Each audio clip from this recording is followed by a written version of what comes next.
Hello, ഇതെൻ്റെ സ്ഥിരം customer Toncy എന്ന് പറഞ്ഞ കുട്ടിയാണ് കേട്ടോ. പുള്ളിക്കാരിയുടെ ഹസ്ബൻഡിൻ്റെ ബർത്ത്ഡേക്ക് വേണ്ടി സർപ്രൈസായിട്ട് ചെയ്യാൻ വേണ്ടി ഒരു വാനില കേക്കും പിന്നെ ഒരു നൈനിക എന്നൊരു കുഞ്ഞോടെ ബർത്ത്ഡേക്ക് ഈ ദിവസത്തേക്ക് ഒരു റെക്റ്റാങ്കിൾ കേക്കും പിറ്റേ ദിവസത്തേക്ക് ഒരു റൗണ്ട് ടോൾ കേക്കും ആയിരുന്നു അവർ പറഞ്ഞിരുന്നത്. രണ്ടും ബ്ലാക്ക് ഫോറസ്റ്റ് ആയിരുന്നു പറഞ്ഞത്.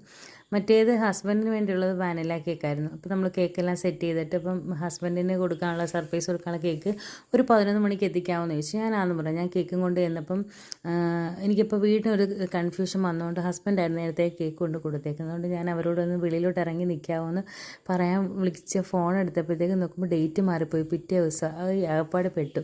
തിരിച്ച് വീട്ടിൽ കൊണ്ടുവന്ന് പിന്നെ അത് സാധനം പിന്നെ വെക്കാൻ പറ്റില്ല. കാരണം അത് ഫോണിൻ്റെയൊക്കെ അതിനകത്തൊക്കെ പറ്റിപ്പിടിച്ചതൊക്കെ ഇങ്ങ് മാറ്റി കേക്ക് പിന്നെ വേറെ പോയി.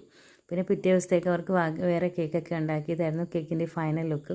നിങ്ങൾക്ക് ഇതുപോലുള്ള അബദ്ധങ്ങളൊക്കെ പറ്റിയിട്ടുണ്ടോ? ഡേറ്റ് മാറിപ്പോവുക എന്നൊക്കെ പറഞ്ഞാൽ. വീഡിയോ ഇഷ്ടപ്പെടുവാണെങ്കിൽ ലൈക്ക് ചെയ്യുക, കമൻറ്റ് ചെയ്യുക, ഞങ്ങളുടെ ചാനലൊന്ന് സബ്സ്ക്രൈബ് ചെയ്ത് സപ്പോർട്ട് ചെയ്യുക. Thanks for watching.